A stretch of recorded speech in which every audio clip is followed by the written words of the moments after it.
Okay. Excellent. All right. Hi, everyone. How's it Hi, going, Ronnie. Sam? Hi, Bradley. How are you? Doing great. And so where's everybody located today? So, Ronnie, where are you at? Charlotte, North Carolina. Charlotte. Yeah, well, we're enjoying some nice weather still. I think it's supposed to get back to some lows this week, but last weekend we had a couple of days in the 80s. It was really nice. Yeah, that sounds great. I know, Howard was just visiting family down Jupiter. in Florida. Yeah, Jupiter, Florida. It's Jupiter, great yeah. weather. Yeah. But now I'm back in New Jersey, and I hear yesterday- snow is on its way. it's crazy. Yesterday was almost 70 degrees here, and then yes, they're saying tomorrow we're going to have snow showers. That's Wow. crazy. That's crazy. I'll stick to my South Carolina. Thank you. So Yeah. Yeah, I heard And- Texas had snow too. yeah, well, this one system is just kind of created a, kind of that mayhem spring storm that's coming through, and everybody's getting something they're not used to. So, like, who would have thought tornadoes in Iowa, right? So, but in March. Yeah. So, What's it like for you, Jackson? You're up in Alaska, right? I am in Alaska right now. Yeah, it's springtime now. We got a big snowfall this past weekend, so we got about a foot of snow, which was not super welcome, but all starting to melt now. So hopefully we'll see that spring weather soon and get into summer. Maybe a couple months later than you all, but What's the hottest it gets there? Just curious. I think last summer on the 4th of July we hit 101 in Big Oh, Lake, okay. but that's extremely out of the ordinary. I'd say Right. normally it's about 80 is the normal high for Anchorage for the summer. That's good. Right. That's good. Okay. Yeah. I Can't was in complain about that. Anchorage. I was in Anchorage a couple years ago and I was freezing. I was so cold, and I was talking to one of the locals there and I was like, oh my gosh, it's so cold. And she says, oh, this is nothing, honey. Most of the time we have to wear goggles so our eyelashes don't freeze together when we blink. I was like, no. That's crazy. I remember Right. those days growing up. I grew up in Saskatoon, Saskatchewan, and there was days when you'd wake up in the morning, it was minus 40 degrees, and then with wind chill, it could be like minus 65. Oh, And you basically, any moisture on your skin freezes in less than 5 seconds. wow. Wow. So it was always fun to kind of step out into that weather after taking a shower, and the icicles that would create, around every single strand of hair would be an icicle, and it was kind of fun. Your idea of fun and my idea of fun are different. Yes. Understandable. sure. All right. Well, we are at the top of the hour, so I think we should go ahead and kick things off. There's a lot of great information we need to share with our listeners today. So we're going to go ahead and start. So welcome everyone to the Rewards Mastermind. We're a place where we're trying to improve and escalate the overall profession of rewards, whether it's compensation benefits or systems that we use to deliver, a better experience for our company and our people. So we're all about that. So glad to have you here as listeners. And as overall, we are broadcasting on several different platforms. We're here on Zoom as the primary platform, so you can join here live if you wish and ask questions and participate in the discussion. We're also broadcasting live on LinkedIn, Facebook, Twitter, YouTube, and so forth. And then in about 2 weeks from now, this will come out on our podcast as well. So you can also capture the discussion there or refer back to it when you like. Please let your friends and colleagues know. And so we'd like to have more of an impact on as many people as possible. And we're out there at the Rewards Mastermind, and you can find us at the podcast is the People Strategy Forum. So as we get kicked off here real quick, I just a quick note about the host, myself. I'm Sam Reeve, and we have Howard Nisewitz. We were the host from Comp Team. We'll be going through the discussion, and we also have Jackson Brockway as our compensation analyst be looking after the chat function. So as you have questions, please feel free to drop them in the chat. Make sure that you select the reply to all so everybody can see your question and get involved in the discussion. There's a lot of things to talk about today. We're talking about global mobility and the desire for people in the workplace that want to work everywhere. And so we're going through a lot more of that discussion. So right now I want to introduce you to our guest speakers today. We have Roni, which is, she is a payroll expert for BDO, and we're very pleased to have her here. She's going to tell us about a lot of those administrative issues on how companies are trying to solve this issue and different tools that are available around the world. And hopefully we'll hear about some of those special tools that BDO offers as well. And then also Bradley, who is focusing on global tax. And so a very important issue that a lot of companies are not addressing on the front side of things, unfortunately, when they're looking at some policies. And so I think we can all find ourselves in hot water if we're not providing some of those services. So I'm glad that Bradley's here today. So before we get kicked off here, first, Roni and Bradley, I'd love to hear a little bit about yourselves as far as how you got involved in the work that you do in expatriate compensation and global pay. How did that all happen? Well, Sam, interestingly enough, my professional life started off in nursing. So I was nursing people's health and decided, you know what, I'm better with money than I am health. So pretty early on in my career, I went back to school and got my accounting degree and went into accounting. I started my career in expatriate tax. I've always been very interested in cultures. I did a study abroad during school, studied in Santiago. And so when I started the accounting profession and then I had this opportunity to work in expatriate tax, it was a perfect fit for me. And through the years, I noticed that companies were underserviced and needed a lot of support around the reporting obligations for these expatriate employees. So I started to shift my career into the payroll reporting function, getting set up in countries. When you go into countries for the first time, what are the things that you need to know that you likely don't know if you've never been in a country for the first time? So just really holding others' hands and walking them through that process. Yeah, thanks, Ronnie. And you know, I'm a little bit different. I'm more traditional. I went straight into business school, came out of business school, and worked my way through the accounting firms. But I actually started my career in Canada. So, you know, I grew up in Canada, started my career there, had an opportunity to start doing US taxes and got involved in the expatriate space from there. And after a couple of years of doing that in Canada, decided, I'm like, if I really want to learn US tax, maybe I should actually go to the US. And so I moved to the US to do, you know, a 2-year stint. That was back in 2001. And here I am 21 years later, still in the US. A little bit further south now. I now in South Carolina versus the New York area. But yeah, so for the past 20 some years have really just been focused on helping companies really understand what needs to happen in each of those locations. Like Ronnie said, she's looking at it from the front end. You know, I end up taking a look at it from the back end, right? Is the reporting has happened, the person has been in a different location. Now, what does that individual need to do? And are there additional company responsibilities because of it? So it's great to work with Ronnie, and it's great to be here with you guys today. Yeah, well, we're happy to have you.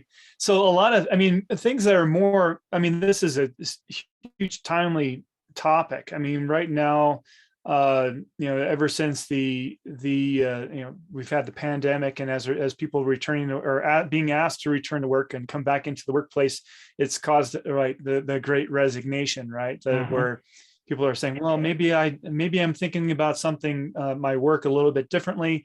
Maybe I want a new view, or maybe a new company. They want to change careers. Maybe I want to work from anywhere. And so that has been the big topic, is the desire to work from anywhere an employee wants to. In the past, and when companies were thinking about mobility across the globe or in different places, that it was the company that was putting people on assignment for business purposes. And now this is being demanded by employees. They want to have the flexibility to be able to work where they want to work. And so how are companies looking at this today? And perhaps maybe we should start just simply with some basic definitions. So, what is an expatriate? How should they be looking at these definitions differently today? Well, that's a great point, Sam, right? Is if we think about the basics and think about it from the term expatriate, what is truly an expatriate? The way we use it is not truly the right definition, right? So an expatriate by definition is somebody who gives up citizenship and leaves their country to start somewhere else. We look at it a little bit more broadly, a little bit more loosely, and sit there and say an expatriate is somebody who has moved from their country and is working elsewhere, right? They may have the intention to come back home, and when companies develop policies, that's generally what they start to look at, right? They loosen that definition up a little bit more to sit there and say, I am temporarily sending you over to London for 3 years, and then after that 3 years, you're going to come back home. While you're gone, you are an expatriate, and this is what that gives you under our policy. What we're seeing now, right, is companies trying to sit there and say, okay, well, Johnny wants to work somewhere. He wants to go work in Hungary. Well, he's not an expatriate because he doesn't belong in this definition that we've created in our policy. But how do we allow him to do that, or can we allow him to do that? What do we call that, right? And in the past, a lot of people try to sit there and say, oh, well, he's just like every other business traveler. Well, is he? Yes or no, right? Because there's another definition. There's another category of worker that companies have had maybe a policy on. A lot don't, but again, they have the concept of, oh, this person's traveling for business. Again, their definition generally internally is you're going for a few weeks at a time, maybe a couple months, but it's still different than what this remote worker is. So yeah, we now have companies really trying to define what is a remote worker, what does it mean to work remotely, and what are the implications, right? And I think what may be best now, Sam, if you agree, is between Ronnie and I, we've put together just a few topics that we kind of can kind of walk through to make sure people understand what are the broad business implications of having a mobile virtual workforce, and some things that maybe you haven't really thought of before. And we'll just walk through a few of those, and then again, if anybody has questions at any time, feel free to put it in the chat. Brad, there's a question, on the more traditional side before these times. Was there a minimum period of time when someone kind of crosses the line and say, well, you're not on a project basis, you really are an expat? So very good question, right? That one always comes up is well, you hit 6 months, now you're an expat, right? Because your first 6 months, we don't really care. And that's a lot of that, again, that's a very traditional view. And where that is stemming from is through the US tax treaties that the tax treaties the US has with a number of these foreign countries. A lot of it sits there and says, if you're here for less than 183 days, you're not going to be subject to tax. If certain conditions are met, right? And so a lot of people kind of just ignored travel for up to 6 months, and then greater than 6 months, so they started saying, okay, now we have to do something. Mm-hmm. Well, the reality is that 6 months is really a misnomer, because the conditions that have to be met are actually harder to meet than most people think. So most people don't actually meet those requirements when they're working over there, even if it's only for 4 months. So the conversation, even on quote unquote a time scale has Mhm. definitely been changing, and you know, tax authorities are becoming much more aware of people who are even there for, you know, 30 days, 60 days. We'll talk about some examples like, you know, Canada on day one, there's things that you have to do. You may not be taxable, but there's still things you have to do on day one. So it is, you know, there's more and more of that kind of happening around the world where even if you don't become taxable, there's still information that is required. So trying to eliminate this time scale from a category definition is kind of important to kind of get away from. Great, thank you.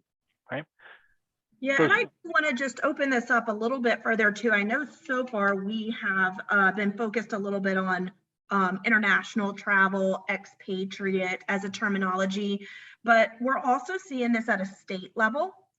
We may call ourselves the 50 states of America, but I consider it our 50 countries, right? Because the complexities of the differences in the tax laws between states are just as complex as they are at the international level.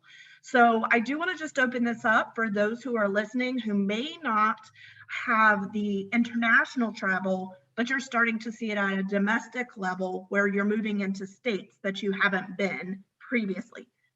Exactly the same concept as what we're talking about at an international level. You can trade them back and forth.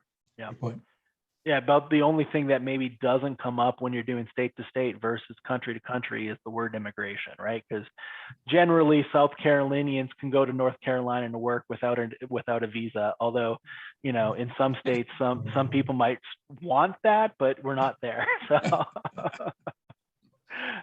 So why don't I go ahead, Ronnie? I'm going to pass the you know, kind of baton to you, and if you can kind of maybe, you know, just walk us through, as we were saying, you know, a few of these, you know, kind of concepts, you know, as it relates to, you know, remote workers here.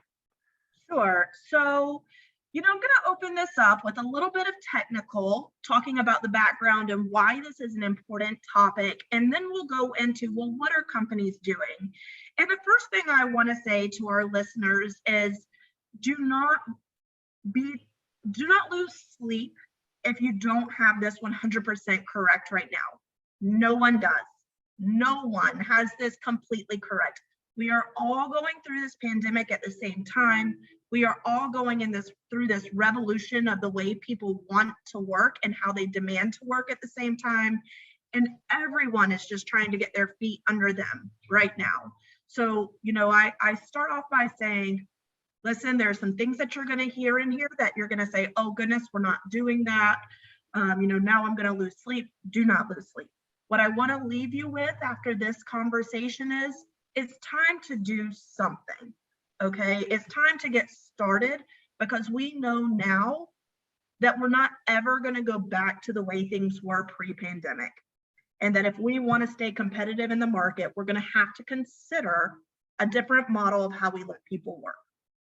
So with that being said, I'll just start off by saying that 58% of people surveyed, and this is an aggregate of a couple of different surveys, are now saying that they would like to work remotely full time. And 39% are saying they want some type of hybrid work arrangement where they can work in the office a couple of days and work at home a couple of days. If we add those two percentages together, that is 97% of our employed population that has capacity to work remotely. So these aren't your on-site critical people. These aren't your line workers and those types of people. But 97% of that population wants to have some kind of work option for working from home. I will tell you, this seems super high, but if you think about it, I was probably one of the typical people at the start of the pandemic. I was miserable. I did not want to work at home. I was working from my kitchen table. I just wanted to be back in the office. And they would send surveys and say, who wants to come back to the office? Who wants to work from home? And I'm like, put me back in the office. Now you cannot get me back in the office. You can't. I don't want to go. I got a COVID dog and I want to be home with my dog.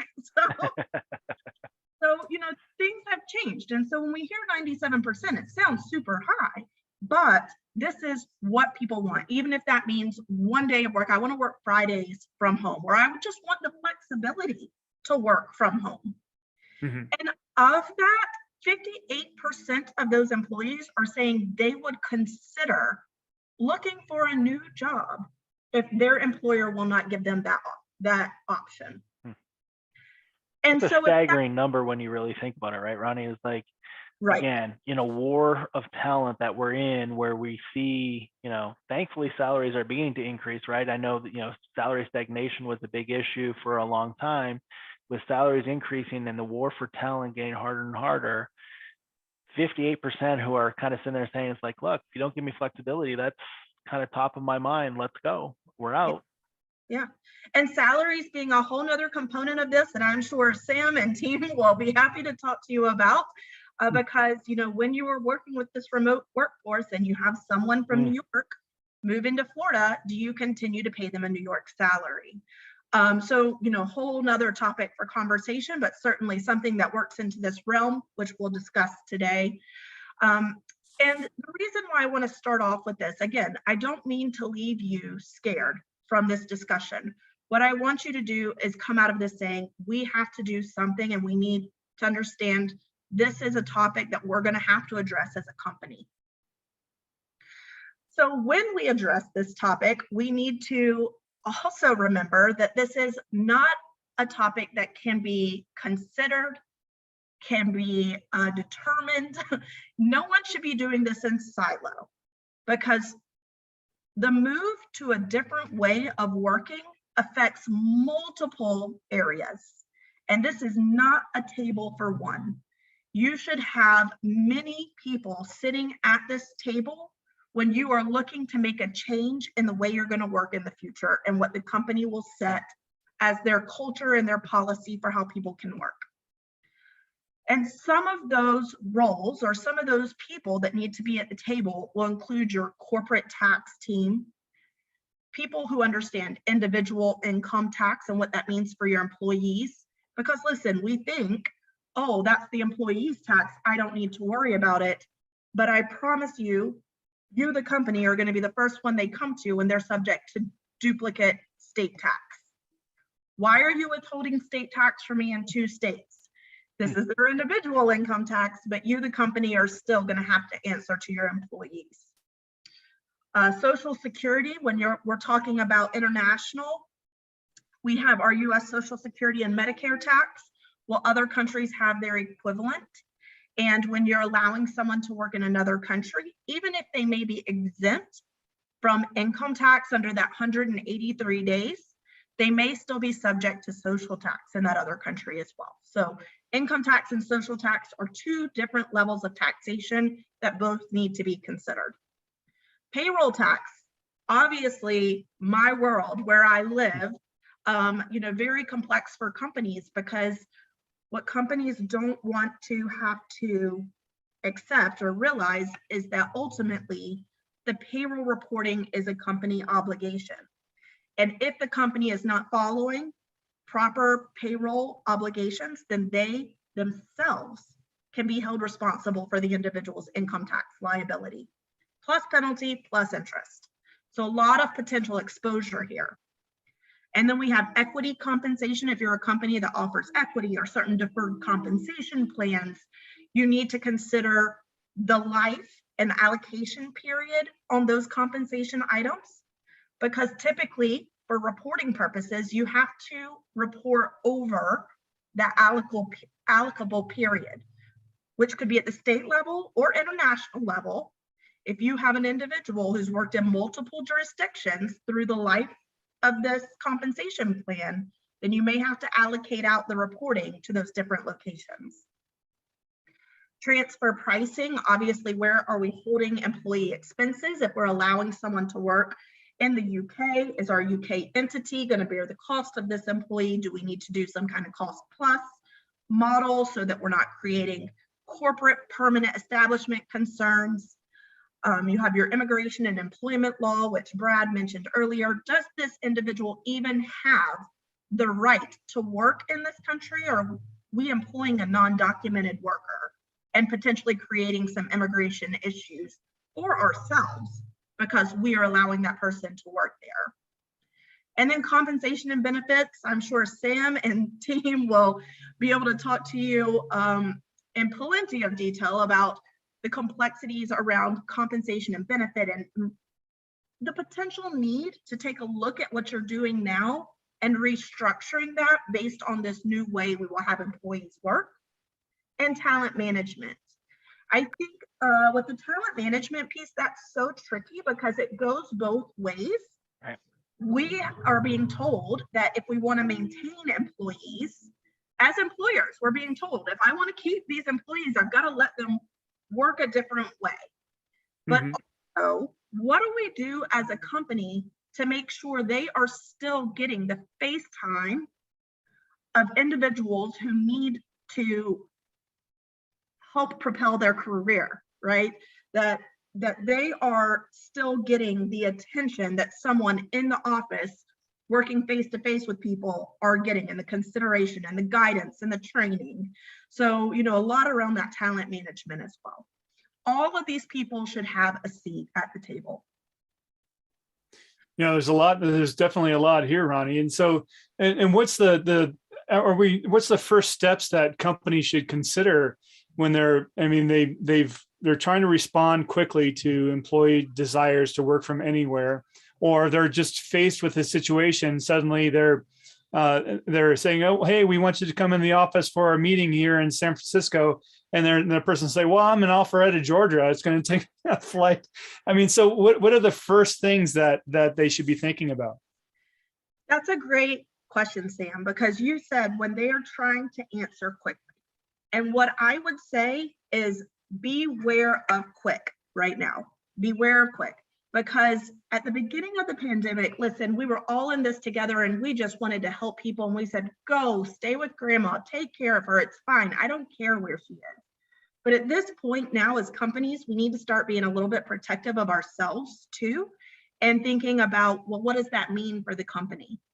And you don't want to get yourself into a position where you're setting precedents unintentionally. Okay. So you have this one individual, oh, my grandparents sick. I want to go stay with them in Spain, for a couple of months. I can take my computer. There's no problem. Everything I can do it remote. There's no problem. Perfect internet in Spain. Well, what does that mean for you as a company now? We're in a different stage where we can't just say, you know what, I love my employees. I want to help them all. We need to really consider, what does that mean? Yeah. And when you say yes to that first employee, whether you mean to or not, you are setting precedents. And the next employee that comes to you and says, hey, I want to go work in Canada. So-and-so's working in Spain. Why can't I go to Canada? Now you're backpedaling, right? Because, well, I can't let everyone work in every country around the world. I will never be able to keep up with this. And it's interesting what we found again, as the pandemic kind of continued, you had a lot of companies kind of sitting there saying, is like, hey, this is great. We're going to get rid of all of our offices and people are going to work from wherever they want. And, a lot of those companies have kind of like, wait a minute, actually, we didn't think that through. We need people to start coming back. We're losing this, collaboration or whatever it may mean. And especially within Europe, right, is at the start of the pandemic, a lot of European countries are like, look, we're inside the EU, go work from wherever you want, whether that's Holland, whether that's France, whatever the case may be. And then as Ronnie was kind of going through, brought up the Social Security issues, brought up the payroll tax issues, brought up the transfer pricing issues, and companies were started realizing, hey, wait a minute, I now have obligations as an employer. This is costing me more money and creating more of a compliance headache. We've got to control that, and they're starting to bring people back in. So it is a little bit of a pendulum right now, and I don't know if the companies truly understand exactly where they're going to fall within that pendulum swing, right? I think too many went so far one way, and they're coming back, whereas others haven't even started, and they're hesitant to release it, to sit there and say, well, what can we do? But, eventually we'll find that happy medium.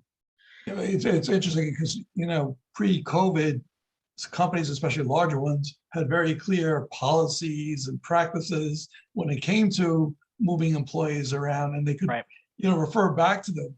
It feels like now we're sort of in uncharted territory where it's like we don't even know where to begin and what to do.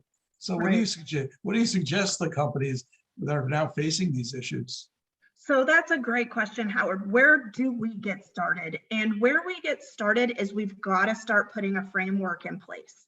So that's when I said at the beginning of this, do something, right? It's time to start putting one foot in front of the other and figuring out a path. And if you guys know, there's so many times in life where you just start feeling overwhelmed. You've got to get laundry done. You got to go to the grocery store. You've got this project that's due. The kids need, you to take them to a certain practice, and you just start getting overwhelmed. But if you just sit down and write a list, it all starts to seem a little bit more manageable, right? So what do I need to do today? What can I do tomorrow? What doesn't really need to be done? What can I allocate off to someone else? So really, it's time first for us to start getting that list together. And what that means is getting the proper people to the table. So first you need to get that proper team to the table, and you need to discuss what is the culture of our business? What do we want to do? What is the nirvana, right? Because everyone wants to have this nirvana or this go-to state. But once you've found your nirvana, what is it that we want to be able to offer? Now, what can we offer? Okay, so it's like, go dream big and then pull it back a little bit. And you need to create this think tank first about what you as a company want to offer and what you can offer right off. I will say, generally speaking, what we are seeing with companies that we're working with is right up front, most companies are saying, we'll work with you on some domestic travel. We're already registered in these locations, so those states are fine, but no international travel without prior approval. And they're already going ahead and ring fencing that risk. So if they are telling their employees, if you say nothing, you have no protection, because people don't know that they're creating issues for you. They don't know that moving Right. to Spain could be creating immigration issues, could be creating payroll issues, corporate tax issues. They don't know. So unless you tell them what the rules are, you're not in control. So yeah, Howard, I see your. Yeah, so it's going to require a lot more communication and explanation, not just like you can't go abroad, but these are the reasons why you can't go abroad. Exactly. As a company, we have an Right. obligation to your duty of care to comply with the tax laws. And at this time, we have decided we will not support international travel. And that's the communication that needs to go out. Right. Yeah, and it's interesting. I like the word you used earlier, Ronnie, right, in terms of framework. And I think that's the important thing, as you get started, what is that framework for your company? Where is that fence, right? The fence might not be completed in one day, but where are you going to draw those lines so that you can start putting the fence around it? And that fence starts being that policy that you were talking about, Howard, right? If, again, back traditional days where it was just, okay, I have a short-term assignment policy, I have a long-term assignment policy, I might have a business traveler policy if I'm really up to speed, right? And, now there's this remote and worker policy that people are just like, well, I've heard of it, but I don't have it. And what does it mean? And again, it can mean whatever your company needs it to mean, but you got to start from, okay, as Ronnie said, is what's important to the company, build that framework and build that policy out. And then you can kind of start categorizing again. Yes, I think once you have a remote worker policy, then you do have to visit your other ones and sit there and say, okay, is a short-term policy necessary, or is it, duplicative of my remote worker policy? All right, now I have this expat policy or my long-term policy. Is, what modifications need to happen there, if any, right? And again, revisit based upon the changing values and the changing importance that different aspects have within inside of the company. I see a question coming through from one of the guests about, a typical rule of thumb of suggesting to move from expat status to localization. And so kind of just, on that, category, right, is like, when does a remote worker policy become an expat policy or vice versa. A localization policy, for those who may not be familiar with it, is, you know, if somebody is out on an expat assignment, again, US to London for 3 years with the intent to come back home, but then that 3 years ends and, you know, the company sits there and says, can you stay for 2 more years? So the person does, they're now at 5. And then the company's like, well, you know what?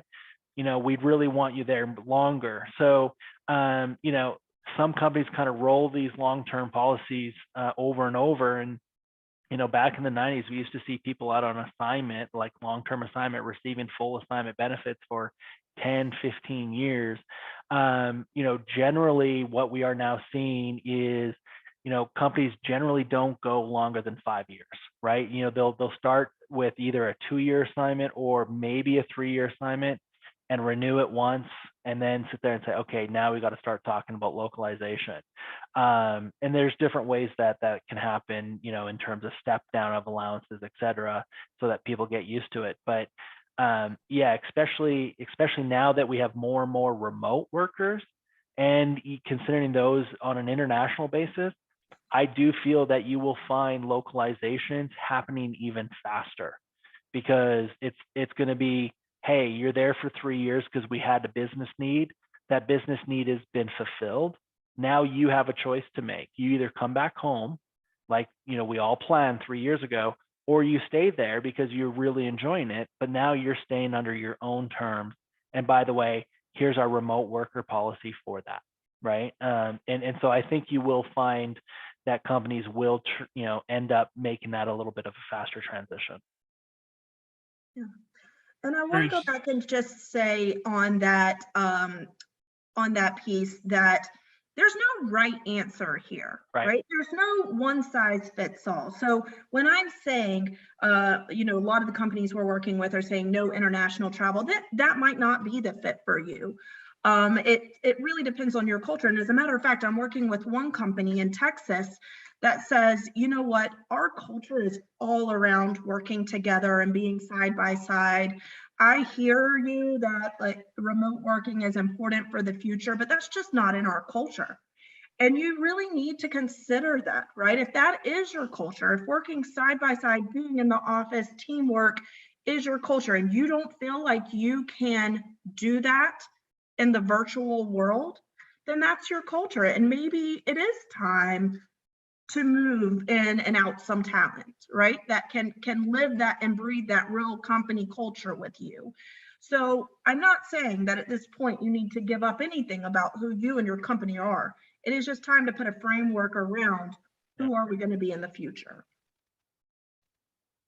Sam, it looked like you wanted to chime in on something there. No, I think that's just I think that's a great point. I mean, making sure that it's a cultural fit is important. But then a lot of companies, they're feeling just the pressure that you know, from their employees, that, you know, for us to hire key talent and for us to hire talent to expand our talent pool, we need to be looking in a lot of different locations and a lot of different places, and allowing this flexibility. And so we were talking before about just people moving around and making sure that they're getting approval and so forth. But there's some that follow the rules and some that don't, right? And those that don't follow the rules still put the company at risk. Right. And is there ways to mitigate risk here, or systems or tools? Yeah. Sam, So go ahead, Ronnie. Like go ahead. Planted these questions with you. It really is. You're asking the best questions. But Brad, I'm really passionate about this one. So let me just go for it. Yep. Jump in real quick. And then this one is very, very important. Yes, because mitigating risk is what Brad and I breathe, right? We want to minimize any risk to the company. And what I will say first off, and then I'll pass it right over to Brad, is doing something, right? You need to have communication out to your employees that this is what the expectation is, so that employees can follow it. Because if you say to them, you are supposed to tell us if you change your location, if you are not working in this location where you told us you were working and you're working somewhere else, you need to tell us. And if they don't tell you, then you can't reasonably know that, right? You're not private investigators. We're not following people around. We're not Big Brother. If you have told them these are the expectations, these are the rules, and they don't follow it, you can't be held responsible for knowing that, right? So putting that protection in place to say, these are the rules, this is what you need to do. You need to let us know if you're moving your locations. You're already getting way ahead of everyone else who is just struggling to put their feet under them. Because if the taxing authorities come in and say, what are you doing? And you say nothing, we're just letting people work wherever, then you're going to have, I'm telling you, a nightmare of a time with that auditor. But if you tell them, we put this process in place, we're communicating every quarter to remind people to let us know where they're physically located, then you're already putting that protection level around yourself. So if an employee decides to go somewhere and does not notify the company, but the company has that policy in place and has been communicating, they are not exposed? I wouldn't say not exposed. I would sit there and say their risk is less than if they had nothing in place, right? So it's all about what level of risk is acceptable to the company.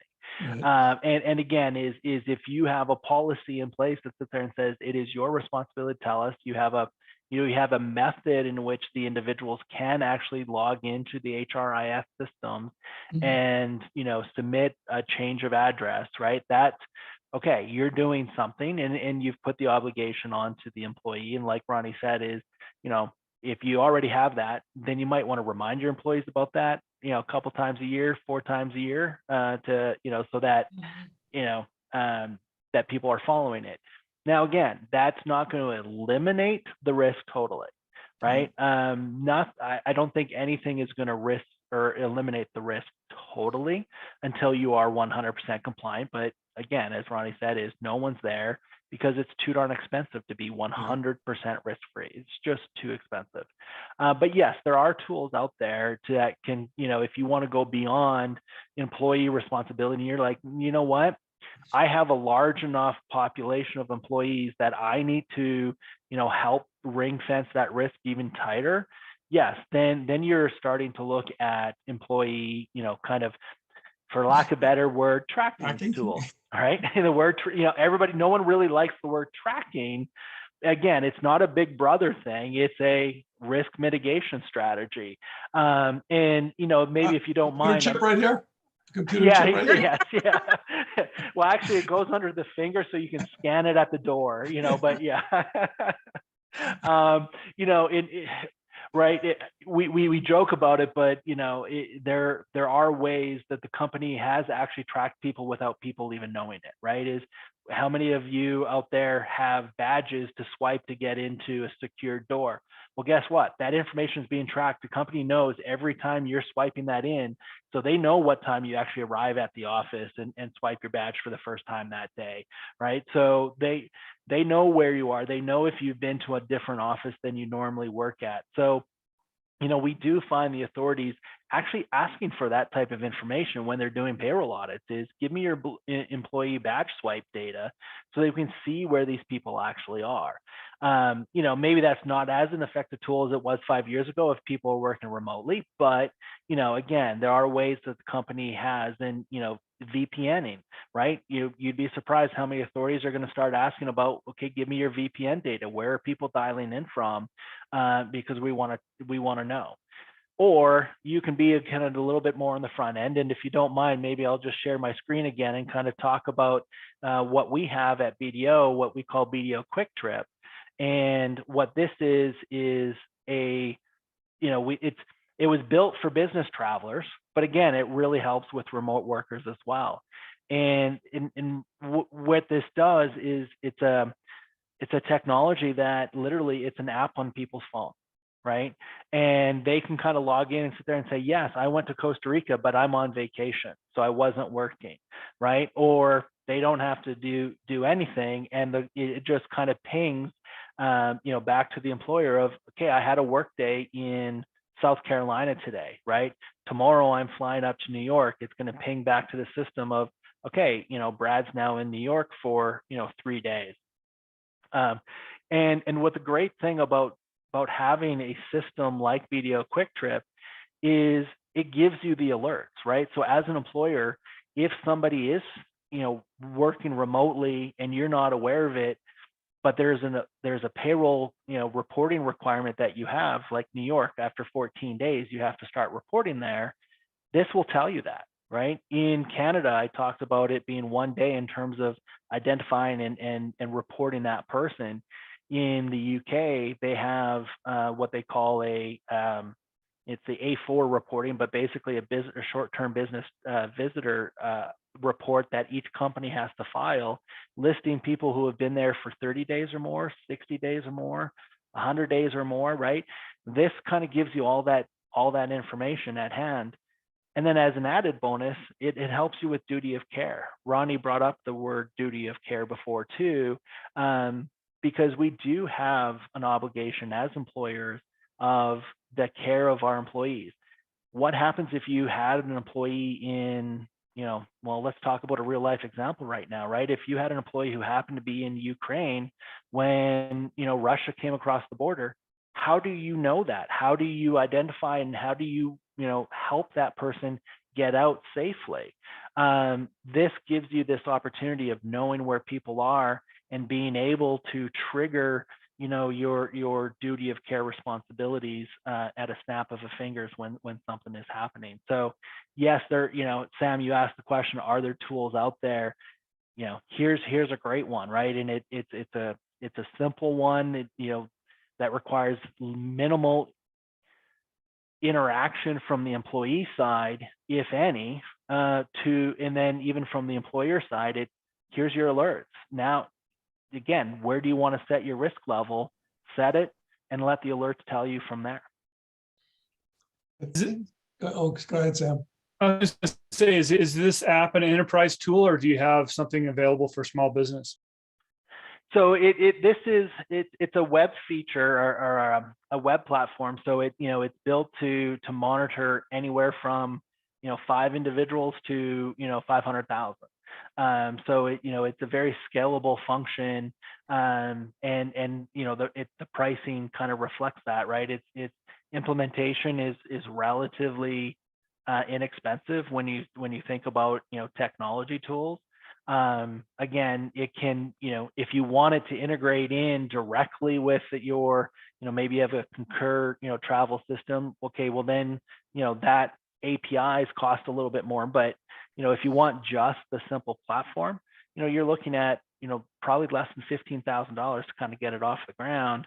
And, and then just a small monthly monitoring fee from there in terms of how many employees you have on it. So it's very scalable to the size of any organization.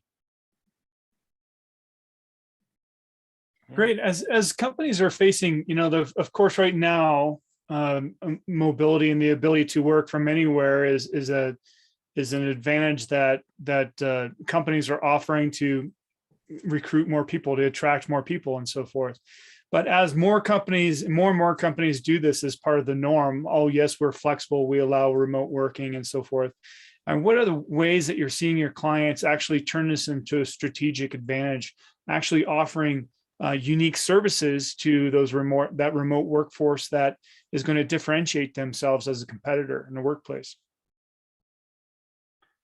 Yeah, you're absolutely right. That goes back to the talent management aspect that Ronnie, kind of alluded to earlier of having them at the table, because you're absolutely right. War on talent it's a global war on talent. I've spent the last year myself, trying to, build the team on, or strengthen the team that we have in terms of our, tax specialists. I've hired people, in where I don't even have an office, right? Because it's like they were interested, they had a good background, and they were willing to work. And I was like, great, right? I know you can't come and visit me in Charlotte every day, but let's continue to talk and work. And we've been able to post, jobs as being hey, this is 100% remote work if that's what you need. And, you know, it's amazing how many more resumes you end up getting because of that versus the ones where it's like, I need somebody physically in Charlotte. You know, I might get 2 or 3 resumes for that one versus if I sit there and say, hey, remote work, boom, I now have 30 resumes that I can look through. So I think this is becoming, you know, one where, you know, I'll give you, again, just from a BDO perspective, what we have done is really change, you know, we had a flex work environment already as a professional services firm. We had a little bit more availability to do that, but we've gone back and our head of people have, you know, has rewritten that whole policy of it's basically a flex first, you know, arrangement. And it is resonating with inside of the, you know, just the accounting field. So, you know, companies in all industries can kind of benefit from it. Again, going back to what's important to them as that company, right? But yes, it is one where you have the ability to do it, promote it, because it is part of winning that war on talent when it's right for your company. Yeah. And I would say, you know, a lot of people do talk about this remote work environment potentially breaking down a little bit of collaboration and working together. But I would argue the different side of it is that I've seen more of my clients' faces and, you know, other colleagues' faces over the last 2 years than I ever saw previously, because now everyone is using Teams or Zoom or one of those types of platforms. And it's so easy to pop on your camera. And recently I met one of our senior managers that started during COVID. I met them in person, and it was as if I had already met them in person. You know, it was Right. like, it didn't even seem weird or like I was meeting them for the first time, because we're so used to working with each Except other. you probably didn't realize he was 6.5 feet tall, but That's right. I didn't. So it was kind of like, wow. But so as you're talking about taking advantage of it, I think you also have to think about how you take advantage of these tools and really make them work for the future of work, instead of closing doors and just saying, nope, this is the way we always did it. You need to start thinking a little bit bigger and, you know, thinking about how you could maybe work that into the culture of your business. It's important to say that, you know, again, there is no one size fits all, and there may be different categories of people that you allow to do certain things, but it should be uniform. And there shouldn't be any risk of saying that there is, you know, preferential treatment or some kind of discrimination. So it really is time to look at your policies and to think about if that policy suits you anymore and where there may need to be some revamping. The policies that we used pre-pandemic are likely no longer valid. And so it's time to take a look at those and update them. Okay. Well, we are coming to the top of the hour. As we're a few questions as we're closing up here. So when should an employer out there start thinking it's like, well, I need, you know, we're having some onesie twosie things that are happening. You know, we have an employee that wants to spend over 6 months in this country to take care of their family, or maybe they got stuck over there and they can't get back because of, you know, whatever calamity is coming next, God forbid. But when should they be reaching out to get professional help? It depends on the company and what kind of internal resources they have. But I would always say never make the decision in silo.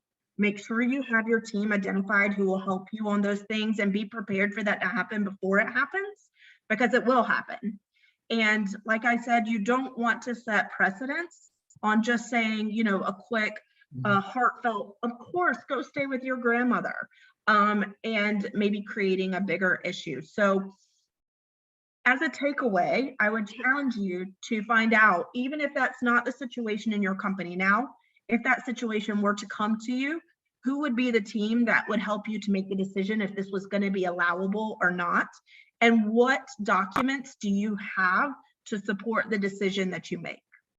And Sam, you asked the specific question of, well, when do you reach outside of the organization for professional help? Is, I think, if you really take Ronnie's question to heart and you sit there and say, I don't know, that's when you start reaching out for the help, right? Is I don't know who else in my organization should be helping with this, or I don't know if our organization has this function available to. That's when you reach out for the help.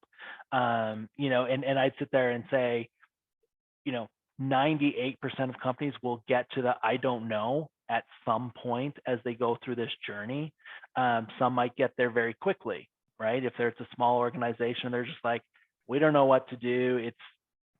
We just don't know. Boom, done, right? More mature organizations that have had policies in different areas of like we were talking about at the beginning. All right, well, then they'll be able to kind of talk through things a little bit deeper, but they're still going to get to a point where it's like, all right, I don't know what the rest of my industry is doing, and I don't want to be ahead of them or behind them. I want to kind of be in the middle.